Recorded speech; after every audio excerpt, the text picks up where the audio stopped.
Good evening, everyone. I am Barry Halverson, co-chair of the Lake Lawrence Lake Management District and Washington State Lake Management District Coordinator. This presentation is targeted to provide information on products that are intended to sequester or mitigate the harmful algal blooms or cyanobacteria problems many of us are experiencing in our lakes. Here are a few rules that we'll be following. Our presentation tonight will be by Terry McNabb, owner and lake treatment contractor for AquaTechnex, who will be providing us a presentation on ALUM. Terry, you should be able to share your screen by now. Thank you for coming and addressing our many interested lake managers. Okay, great. Well, hey, thanks. I appreciate you guys giving us a chance to talk to you a little bit. Unlike things like Utrazorb and a few of these other WASI technologies and things like that, alum's kind of a commodity, and I just kind of wanted to make sure you guys understood that we had some experience in that area. So I put a little talk together. I want to kind of run through a few different things. If you don't know who we are, how do I get that to change? Okay, just a little background on me. I went to Michigan State University back in the 70s. And we moved there when I was a freshman in high school. My dad was a limnologist, and he taught at a couple smaller schools before going to Michigan State. About 1968, when we moved to East Lansing, he took over the limnology program at Michigan State. And as a consequence, I've been working on lakes since I was, in diapers, basically. But he was one of when the Clean Lakes, when the Clean Water Act was passed by the U.S. EPA, one of the first things they did was they funded a number of professors around the country to do lake restoration studies. My dad was one of the 10 people kind of regionally around the country for the Midwestern U.S. that took on that work, and I'll get back to that a little bit there. So I've been working in this field for quite some time. I'm an elected past president of a couple of national professional societies that where we go to get information. I'm a certified lake manager from the NALMS, the North American Lake Management Society, and I'm an instructor for the National Golf Course Superintendents Association of America. I teach their lake and aquatic plant management program, and also on the faculty of the University of California, Davis has an aquatic weed school every 2 years that I'm on the faculty for. So that's a little bit of background on me. Our company, we moved out to the west coast of the United States after college about 1980. We got our facilities in Washington State set up in 1986. So we've been working in this field for decades and decades and decades, and we've kind of seen pretty much everything come and go, and we've used pretty much all the tools there in the toolbox over time. But we're really well known for our expertise in the management of invasive aquatic plants. We do quite a bit of work all around the western United States targeting things like milfoil. We also have an extensive experience in management of harmful algae blooms, both reactively with algicide treatments and with phosphorus mitigation technologies and a few other things. We have a number of offices. These yellow dots or squares are kind of where our company works, but we've got a number of projects in California, for example, where reservoirs can't deliver water to people because of the HAB blooms present in the reservoir. One of them is the terminal reservoir for the California Aqueduct, and right down the hill from there is a plant that delivers water to 4 million people, and from time to time it's shut down with a cyanobacteria bloom to the point where they have to turn the water off. And we've come in a number of times and done algicide treatments and have them back open in 24 hours. We also do quite a bit of reactive stuff down there. We've had a research contract with the Army Corps of Engineers, their aquatic plant control research program and their environmental laboratory. It's the national laboratory in Vicksburg, Mississippi, that kind of supports lake restoration work across the country. We've had an annual contract with them since 1987. And through that, we've been involved in quite a few of the efficacy studies to register new chemistries for aquatic weed control, for example. We've got to use a lot of the chemicals that we use operationally now, years before they were ever registered by EPA, because we're doing the operational treatments that kind of got them going. Last couple of years, we helping the state of Idaho on the Snake River. Now, you may have heard it's the first time the quagga mussels have been found in the Columbia Basin. We've been treating 10 or 12 miles of the Snake River, kind of right up and through here, to deal with that. So that's kind of a little bit of background on the company. Beyond those two subjects, we also do quite a bit of work with other aspects of lake management. We own a number of OST systems. We own and operate a number of nanobubble systems. We've got an aerial, it's AquaTechnex Air, we call it, but we've got an aerial drone division that does both mapping stuff and it does treatment work. And then something we're really excited about is starting on Monday, we're going to be subscribing to a new daily satellite feed that's optimized for detecting and mapping HAB levels at high resolution in lakes around the country. And in our case, we're going to be using it primarily to look at annual or monthly service accounts where we can, between visits, we can kind of see if things are expanding. So that's just a little background on our company. So you guys have already heard quite a bit about this through the presentations have gone on for the last little bit. I mean, everybody's aware that the reason we're trying to deal with these things is because of the toxins they produce. And people primarily think about the acute toxins, pets, for example, ingest water from a lake and can be in serious trouble. But one of the things people probably don't realize so much, and this might come into play when you're looking for funding, there's a number of chronic toxins that are just starting to be understood as well. One of them is there's a species of cyanobacteria that was discovered in the southeastern United States about 10 years ago that was growing on the hydrilla plants in the reservoirs, and they're finding dead eagles, kind of out around these reservoirs, and kind of what's going on here. So they tracked it down to a toxin that was causing brain vacuoles and waterfowl that was eating the hydrilla, like coots and ducks and things, and they basically would stop being able to fly, and they were easy prey for the eagles and just magnified up the food chain. So there is a kind of a chronic concern, and then there's direct evidence that these toxins are linked to Lou Garrick disease. And you think about that. Well, are you really exposed to the toxins? And it turns out that they are. A lot of people, when you're looking for money, are thinking that, well, this lake, the toxins in this lake are just impacting all the rich people who live on the lake, and that's not the case anymore. There's direct evidence that these things exposure can be from airborne toxins. A number of studies have been published that have documented that. One that was done a couple of years ago in Florida, downwind of Lake Okeechobee, they were finding microcystin toxin and just randomly going up to people and doing nasal swabs 10 miles downwind of Lake Okeechobee. So these things are getting out in the environment, and they could be, impacting, people well beyond the lake. And this is a study that was just completed this summer by the University of Michigan.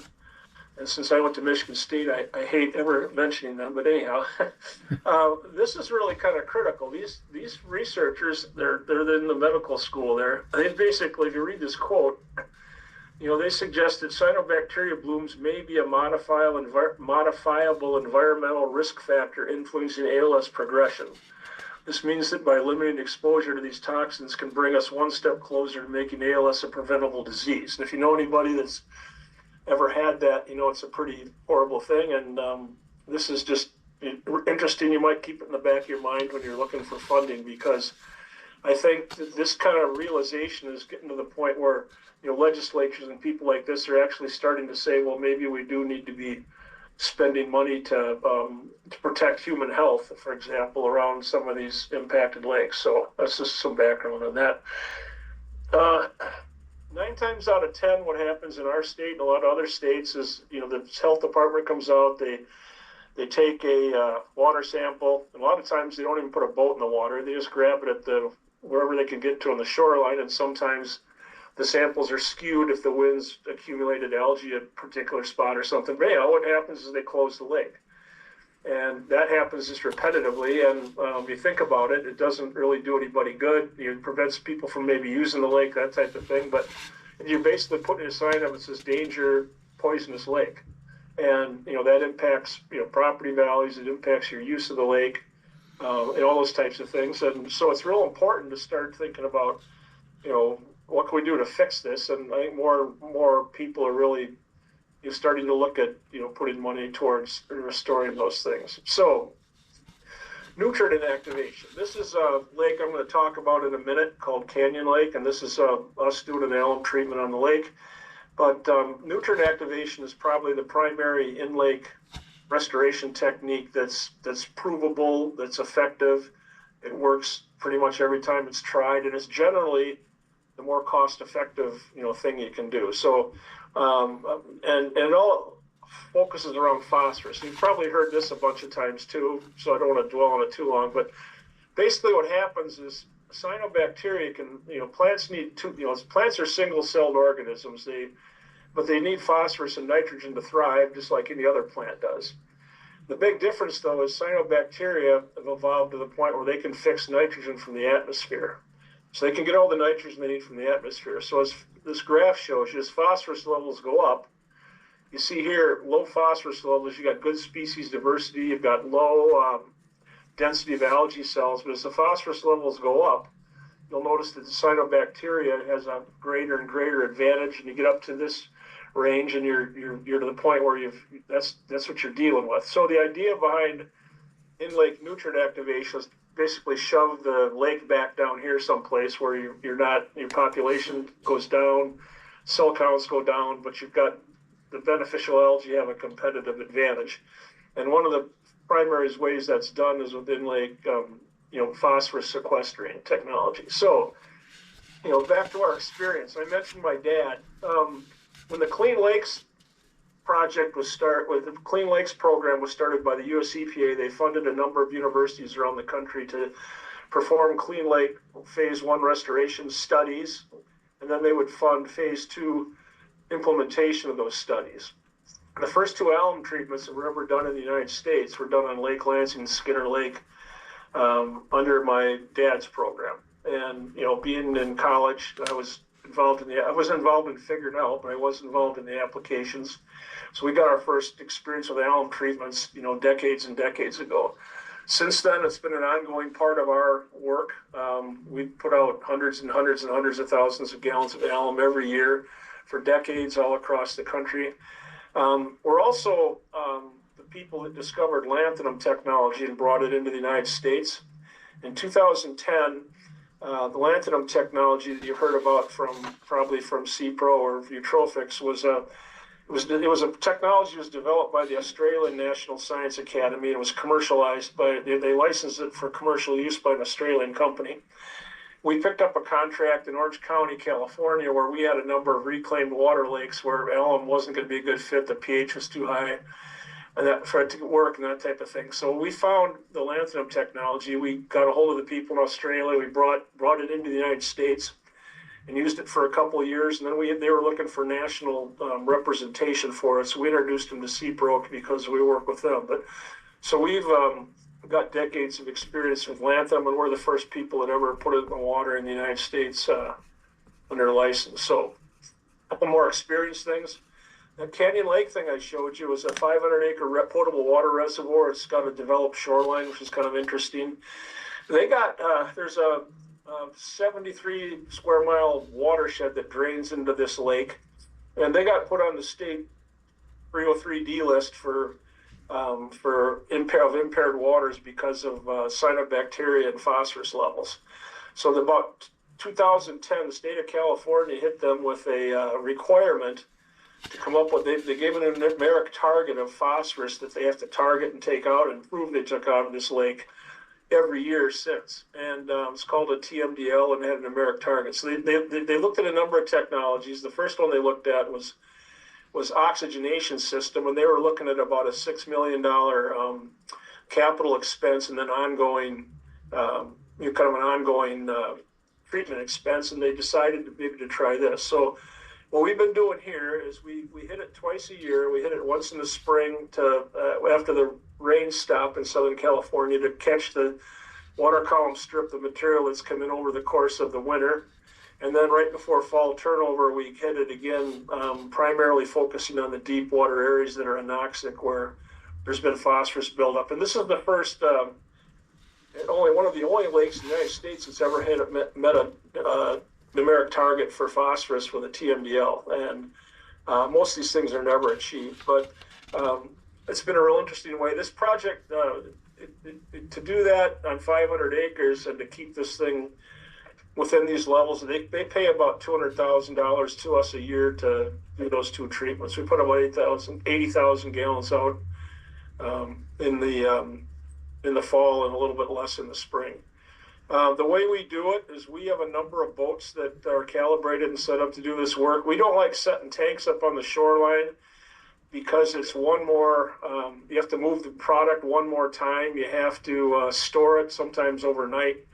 You have to worry about security and all that thing. So we've organized our work around having a number of treatment vessels on the lake, and we can unload these tank trucks fairly rapidly. So this is just kind of what it looks like, filling a boat up. We have boats that kind of rotate in and out, and we can empty a tank truck basically in about 2 hours, which is the amount of time they give you for free before they start charging you for sitting there. So that's kind of how we've been doing it.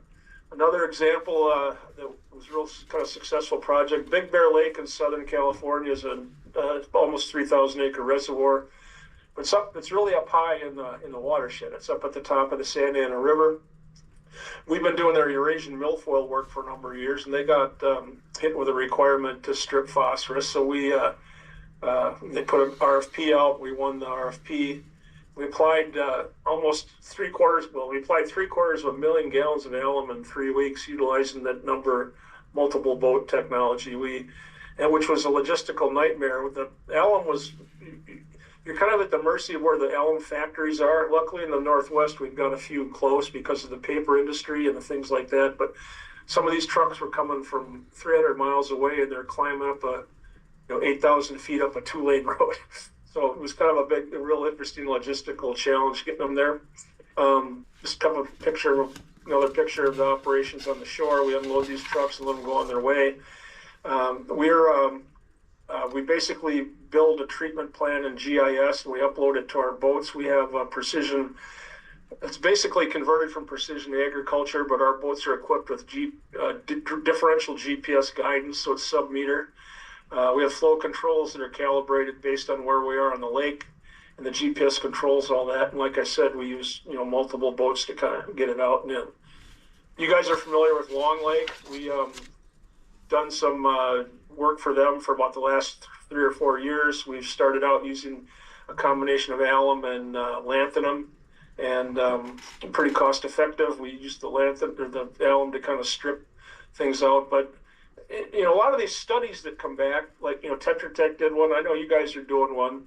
They start looking at a total reset, and the money it takes to do that is generally, a lot of times it's way beyond the ability of people to fund it, right? So we've kind of tried to go with less money more often. It just seems like it's easier for people to finance that, and it's had really good results. I mean, a lot of times you get to where you want to be pretty quick. In this case, like the first year we had a slight algae bloom. The next year, the last couple of years though, we haven't had really a big issue there. So other experience in Washington State, we've treated Lake Stevens, Snohomish County. And we've got a contract with them since 2011 for their weed control, and we also do alum treatments. They had a big hypomagnetic aerator in there that broke about 2010, and again they were looking at, do we pay do we pay millions of dollars to replace this thing, or are we better off targeting the phosphorus in the water column? In the last 3 or 4 years we haven't had to treat. The original treatments have taken care of it. I talked about Long Lake before.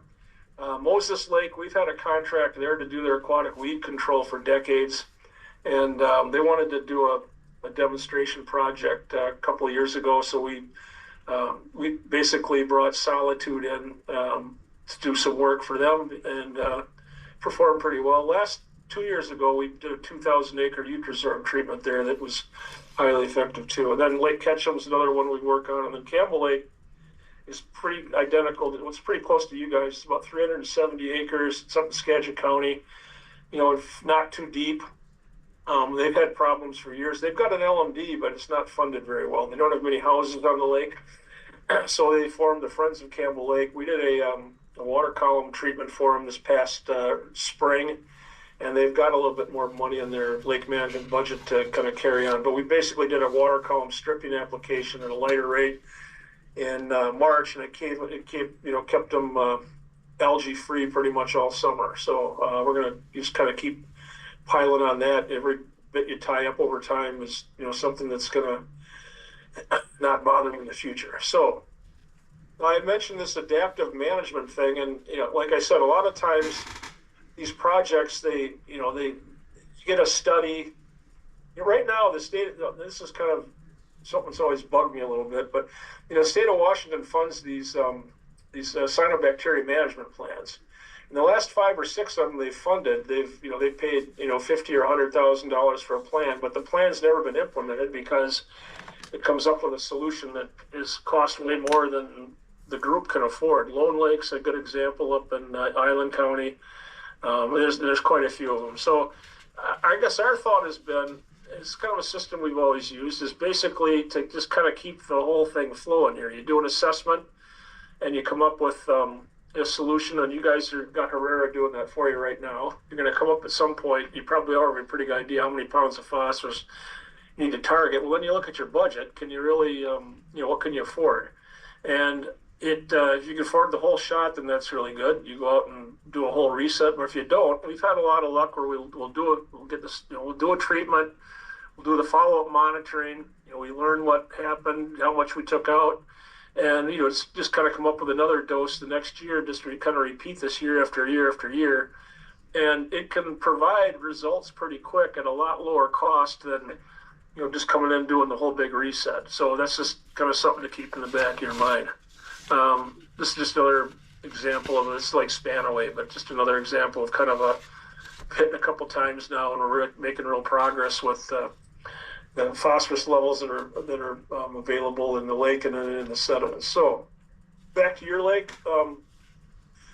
you've got Herrera putting a plan together for you that I think, from what I've read, is going to be available sometime late this year. That's going to come up with a dosing level. We've got since we've done these maps for you guys as part of your weed control program, this is the bio-based system, and we use it primarily to map aquatic plants. So but it also generates a sediment map, a sediment composition map.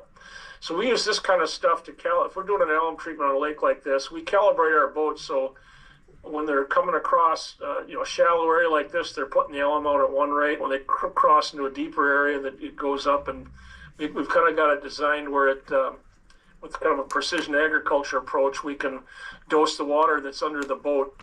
So we calibrate our boats for speed. We calibrate it we set the equipment up to do, and then, but this is kind of interesting in your lake, and I'll just make more of a close-up of that.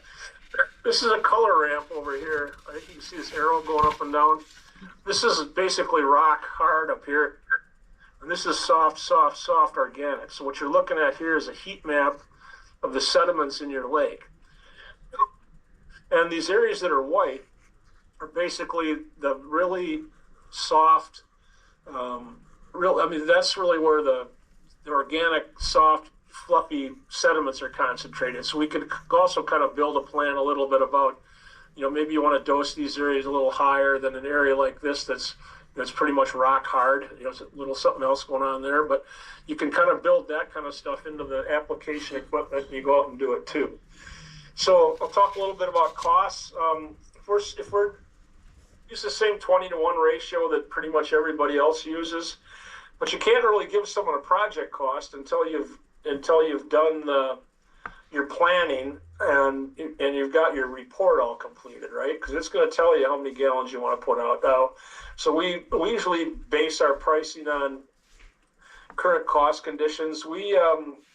Alum has been skyrocketing lately in terms of costs because of tariffs, number one, and because of sulfuric acid is one of the primary components.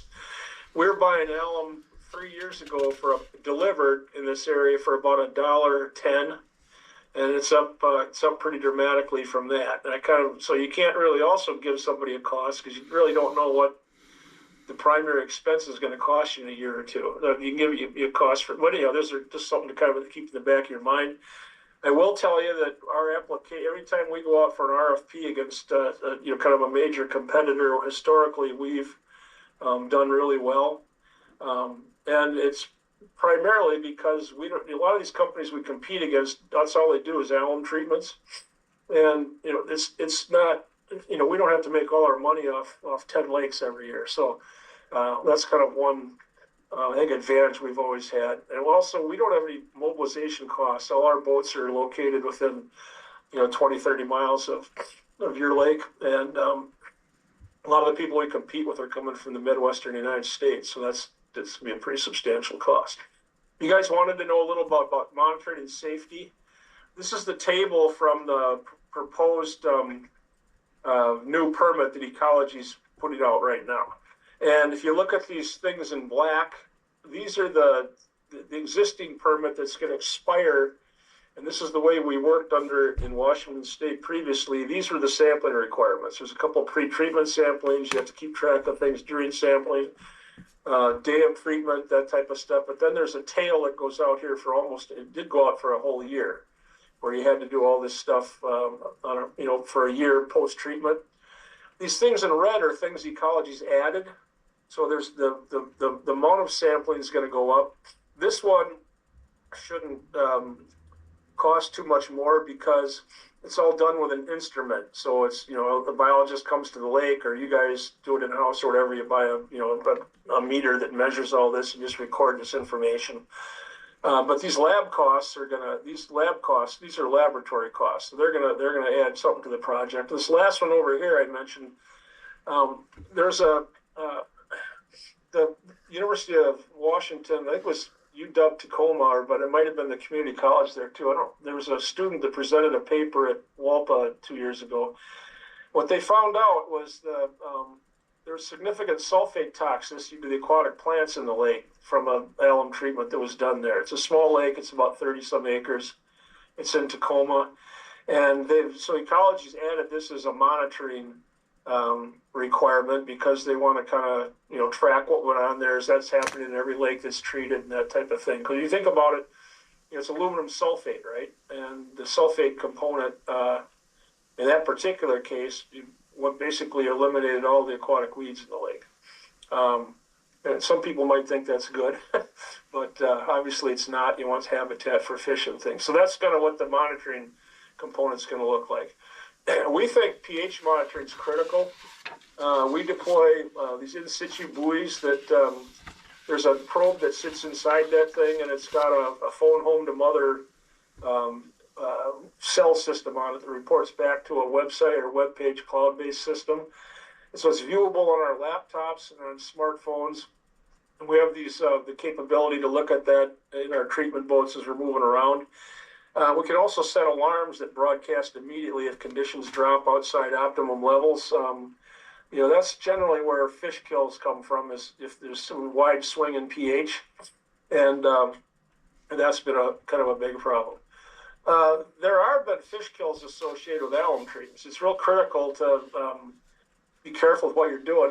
In a lot of places in the country, it's really easy to use alum because the water is really hard, and you don't need to buffer it, and you don't have to worry about it as much. In Western Washington, the water is pretty soft, the alkalinity is low, and it's a real thing you have to kind of keep in the back of your mind, because these treatments have caused some significant problems where they've been used around the country. This Lake Giles thing I'm looking that you got here is my daughter went to college at the Stetson University down in Florida, so we flew into Orlando to take her to college, and we're in a hotel room. I just turned the TV on, and the first story that night was about the giant aluminum sulfate fish kill on the lake there. It ran for the next 2 nights and that type of thing. So I think that these high dose and the buffer things are a problem when these things occur. We don't like using sodium aluminate, the buffer you use if you're doing a giant, large scale, total reset alum treatment. Sodium aluminate is extremely dangerous to work with. I think that some of the toxicity comes from that. We'd like to go lower dose more often than to just try to come in and bomb the whole thing all at once. But that's just kind of how we like to think. But I don't want you to think there aren't impacts from this stuff if they're not done properly, because there can be. So I guess with that, I'll shut up and let you guys go home early. But I assume you have some questions and that type of thing. So I'll stop sharing and give you your thing back. Okay. Well, I have one, Barry. I was interested in what effects on invertebrates he might have seen or experienced in the past.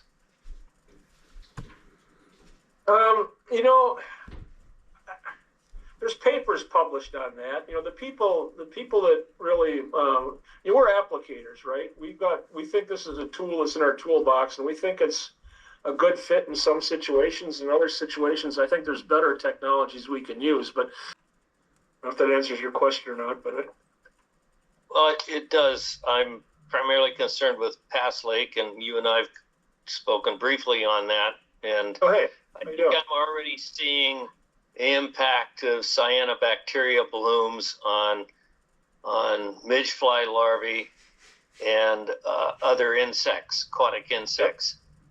And then I'm wondering if treatment, if done too highly concentrated, could turn around and be a double whammy on these populations. In the short term, it could be. I don't think you see it every single time you treat, but it's dose dependent too, right? I mean, it's going to happen more when you're doing one of these giant total reset $3 million type things. You're going to see more, but generally they recover, fairly rapidly from what I've read. But it's also, I think if you're, this is one of the tools in the toolbox. We use a lot of lanthanum, Utrizorb.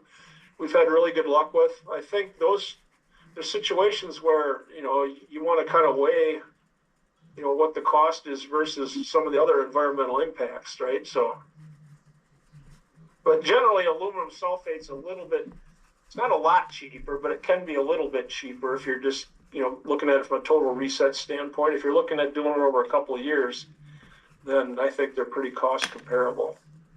Management and avoid the management plan sampling process that $50,000 or $60,000 costs up front.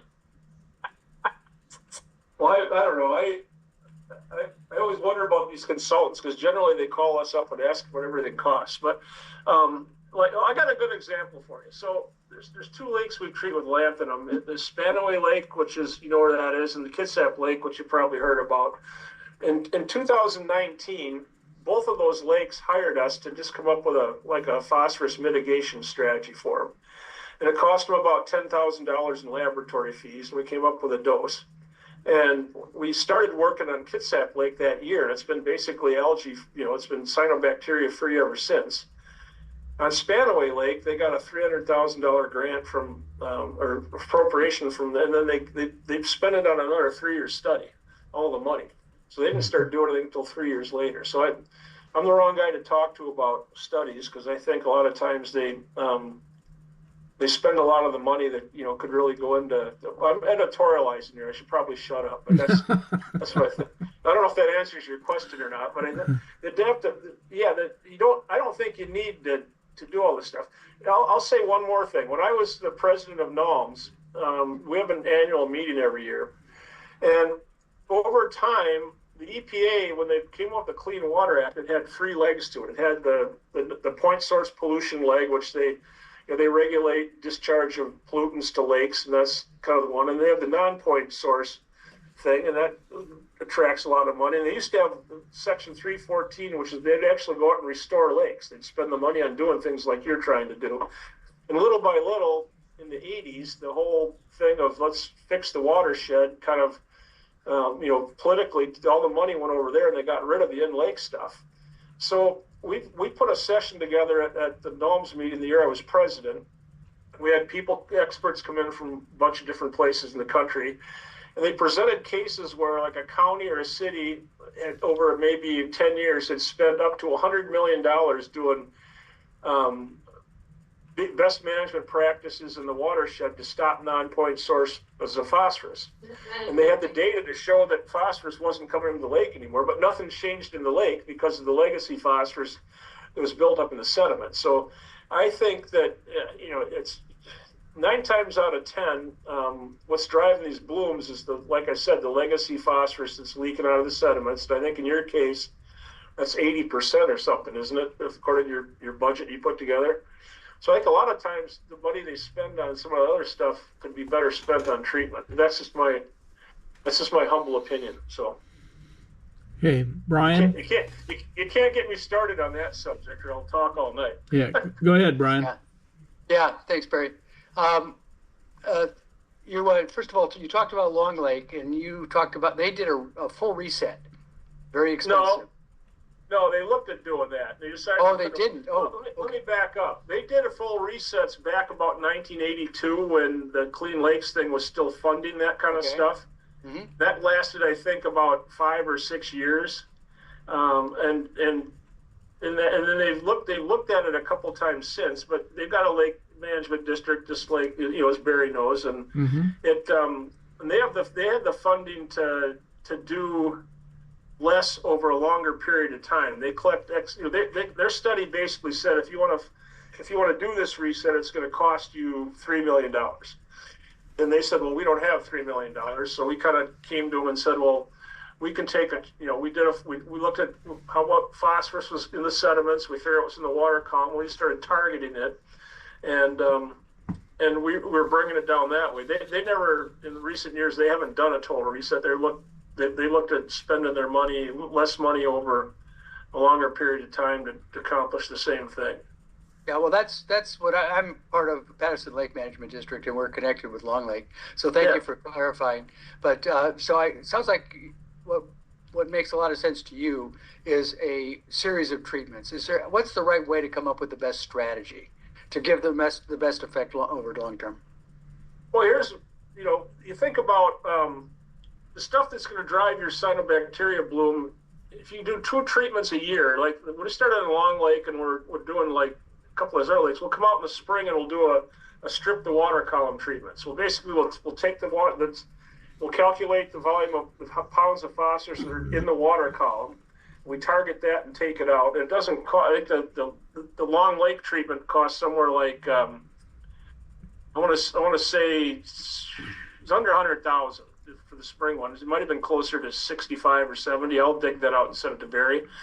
But that kind of gets you started. It takes the stuff that's going to drive the bloom, throughout the summer. And then we looked at the areas. We mapped the areas over the thermal. So we got a bathymetry map like we have for you guys. We mapped the areas that are below the thermocline that go anoxic.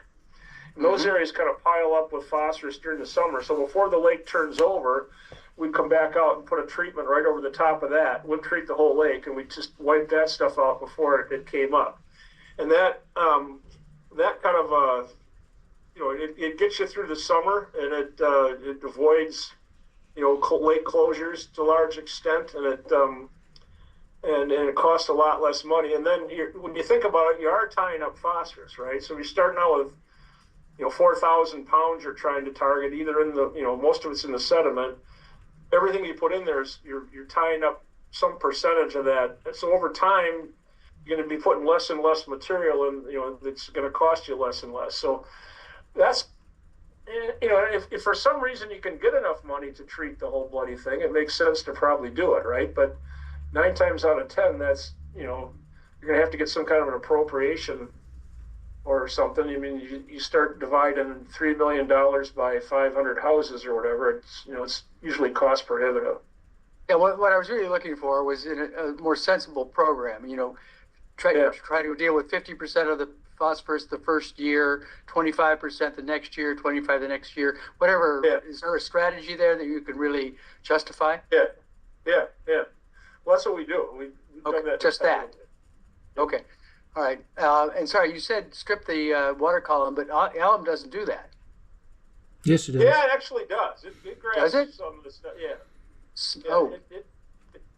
You're thinking of lanthanum, Brian. Okay. Yeah, I wasn't sure. Well, lanthanum the primary difference is lanthanum will strip the water column of free reactive phosphorus. So if you go out early, if you take a phosphorus sample, a lot of times you've got a total phosphorus and you've got free reactive. The total phosphorus is, let's say it's 100 milligrams per liter, and the free reactive is 40. Well, that means 60% of it's tied up in algae biomass over here, right? So lanthanum won't strip out phosphorus that's in algae biomass. It'll strip out free reactive phosphorus that's loose in the water column. So if you go out before you get a big algae bloom, you can do pretty well. The other thing lanthanum does is it sits on the bottom of the lake. When the algae cells die, and which they do, they live a week or two and they'll die and fall down. When they decompose, if there's bonding sites left on the lanthanum, it'll catch it too. But so water column stripping, once there's an algae bloom, is better done with alum. If it's before you really get a big algae bloom, it's still either one is effective. But once you've got an algae bloom, I wouldn't. If you're trying to strip phosphorus, I wouldn't. You'd want to go alum. Okay, got it. Thank you. And those, the lower dose water column strippings generally don't require a buffer, and they're nowhere near. You don't have that cost, and you also don't have as much of a potential for any kind of an off-target impact on fish and things like that. You still have all the testing requirements, though, don't you, Terry? Yeah, you do. Yep. Okay. So the other question that I've gotten is, alum, what is the amount you would need to use if you didn't want to use the buffering agent? It all depends on the pH, right? We generally use about 50 to 70. Well, it depends what we're trying to do. A lot of times, we usually use 50 to 70 gallons of surface acre. Okay. And if it's really deep lake, we'll add a little bit more. So you're like that Campbell Lake thing's 370 acres. We put in like 24,000 gallons. It cost them about $60,000, and that got them, all summer long. Yeah. Long Lake, I think we used about 20,000 gallons, and so we're using that's kind of the range we use for that. Well, you were using it on Long Lake in addition to the lanthanum just to strip the water column, weren't you?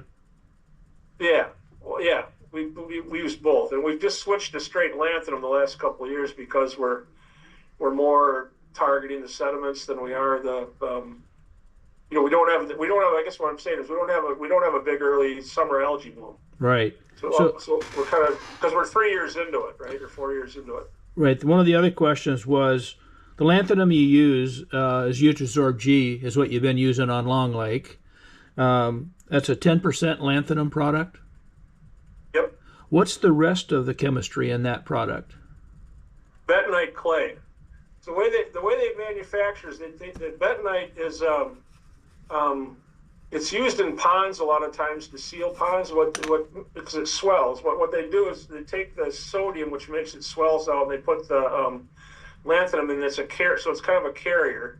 And it incorporates into the lake sediments a lot better than, it's not a metal, right? So, I mean, it's it doesn't seem to move around as much if you get shallow wind-blown things like that. So, but it's all bentonite clay. Okay, now I understand.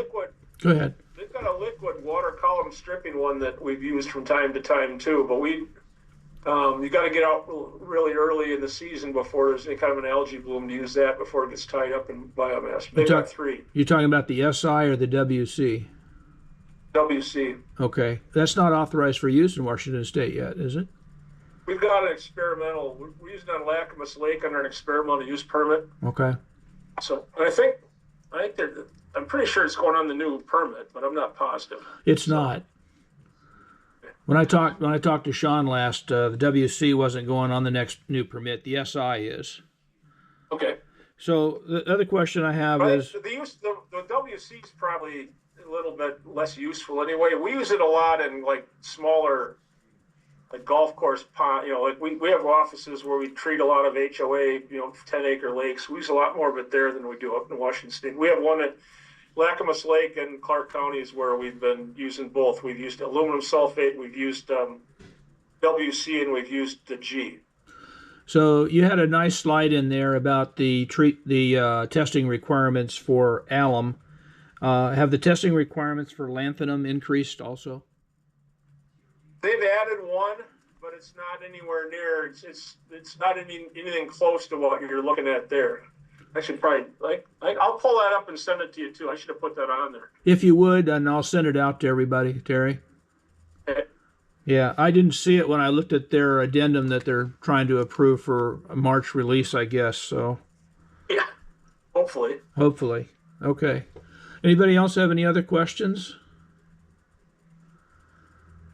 Okay. Man, that was great. Appreciate it, Terry. We're right on time. Appreciate the chance to talk to you guys. So, what's your process now? You're in the middle of the Herrera study, and you're gonna get some numbers back. Well, we've got a lot of numbers back. I provided that to everybody with the information with the evaluation sheets. That was their interim findings. We'll get their initial draft study by April. We'll review it, get it back to them. It's supposed to go to ecology end of May, June. Okay. And then I've talked to Sean, and they said it would take them a month or two to get through it and approve the study. So we're looking probably in July timeframe. Okay, so you plan to do something this year, do you think? Or? We were going to try to do something this year, but we don't really want to do a fall treatment, Terry. We think the best time to do anything based on everything that we've learned from the study and from all the product managers is an early spring treatment. Anyway, thanks everybody. I really appreciate the attendance tonight, and we'll get this up on the website. Here is our contact information at Lake Lawrence. I'll give you a second. If you liked this presentation, please give us a thumbs up. Here are a few other videos you might find educational and interesting. And hit the subscribe button in the lower right corner to get automatic notifications when the new videos are posted to this YouTube channel. Hope you all have a great day.